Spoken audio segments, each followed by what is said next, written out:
5 amigos, Jorge, María, Lucas, Andrea y Sebastián, todos apasionados por la exploración urbana, decidieron embarcarse en una nueva aventura. Habían oído rumores sobre un túnel subterráneo en las afueras de la ciudad, un lugar donde nadie se atrevía a entrar. Antiguamente, había sido parte de una red ferroviaria abandonada, pero las historias que se contaban decían que el lugar estaba maldito, que nadie que entraba en ese túnel volvía a salir. Para ellos, esa era la invitación perfecta. Amaban el peligro, la emoción de descubrir lo que otros temían. Cargados con linternas, cámaras y mochilas llenas de suministros, llegaron al túnel justo cuando caía la noche. La entrada estaba oculta entre la maleza, una gran boca oscura rodeada de grafitis y escombros. No había señales de vida, ni siquiera el zumbido de insectos o el canto de pájaros. El aire era denso, pesado, y un silencio inquietante los rodeaba. Parece que estamos en el lugar correcto, bromeó Sebastián, tratando de ocultar el nerviosismo que comenzaba a sentir. Encendieron sus linternas y se adentraron en el túnel. Al principio, todo era lo que esperaban. Paredes húmedas, el eco de sus pasos y el crujido ocasional de las ratas corriendo por los rincones. Tomaron fotos, grabaron vídeos y rieron entre ellos. Pero mientras avanzaban, algo cambió. El aire se volvió más frío, más opresivo, y una sensación de malestar comenzó a crecer en cada uno de ellos. ¿Escuchan eso?, dijo María, deteniéndose de repente. Al principio, nadie escuchaba nada. Pero poco a poco, un murmullo distante comenzó a llenar el túnel, como si muchas voces susurraran desde las paredes mismas. Las linternas parpadearon, y el grupo se detuvo. Lo que antes era emoción se convirtió en una creciente ansiedad. «Es solo el viento», dijo Lucas, aunque no estaba convencido. Continuaron avanzando, pero cuanto más se adentraban, más extrañas se volvían las cosas. Las paredes del túnel parecían cambiar de textura, como si estuvieran cubiertas de una especie de tejido orgánico, húmedo y pulsante. De repente, Andrea soltó un grito. Al iluminar la pared junto a ella, vieron algo que les hizo retroceder. Una cara humana, estirada y deformada, incrustada en la pared como si hubiera sido absorbida por el concreto. Los ojos estaban abiertos, pero sin vida, la boca congelada en una expresión de horror. ¿Qué demonios es esto?, gritó Jorge, sintiendo el pánico apoderarse de él. Antes de que pudieran reaccionar, el suelo bajo ellos comenzó a temblar. Un rugido profundo resonó a través del túnel, y las paredes empezaron a moverse, como si estuvieran vivas. De las grietas en el techo y el suelo comenzaron a emerger formas humanoides, arrastrándose torpemente hacia ellos.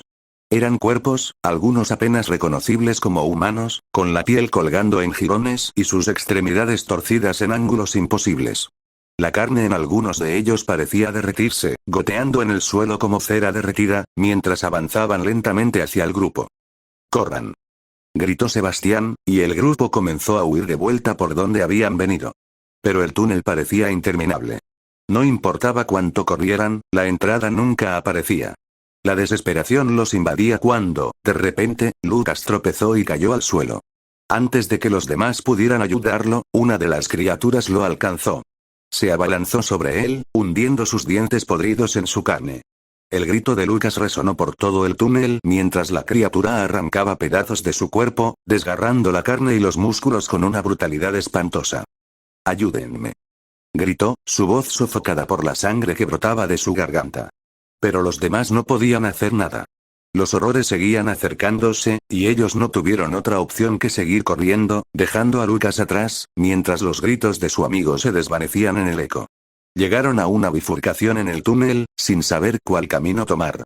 María se adentró por la izquierda, seguida de Jorge, mientras Andrea y Sebastián tomaron el camino de la derecha.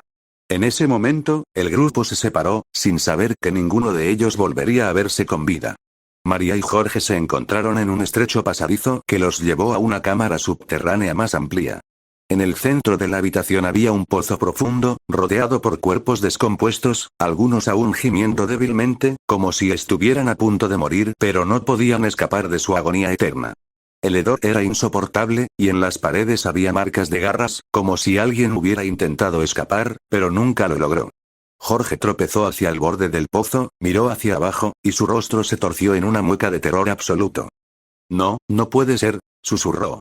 Desde las profundidades del pozo, algo se movía. Una masa informe de carne y huesos, un monstruo hecho de las almas perdidas que habían sido devoradas por el túnel.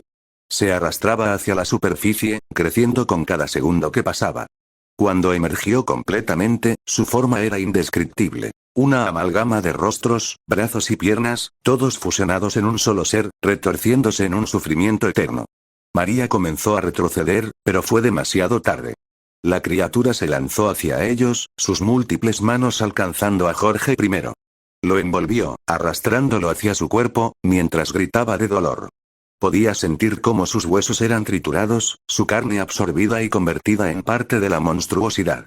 María gritó, pero sus piernas no respondían. Estaba paralizada de terror mientras veía a su amigo desaparecer, convertido en otro rostro más en esa masa de horror. En ese instante, se dio cuenta de que no había escape. El túnel no era solo un lugar. Era una trampa, una criatura que se alimentaba de la carne y el sufrimiento de aquellos que se atrevían a entrar. María se dio la vuelta para huir, pero antes de que pudiera dar un paso, sintió las manos de la criatura agarrarla por la espalda, arrastrándola hacia el abismo oscuro. Los gritos de los exploradores urbanos nunca fueron escuchados por nadie más. El túnel permaneció allí, esperando pacientemente a su próxima víctima. Y el pueblo olvidó su existencia, como siempre lo hacía.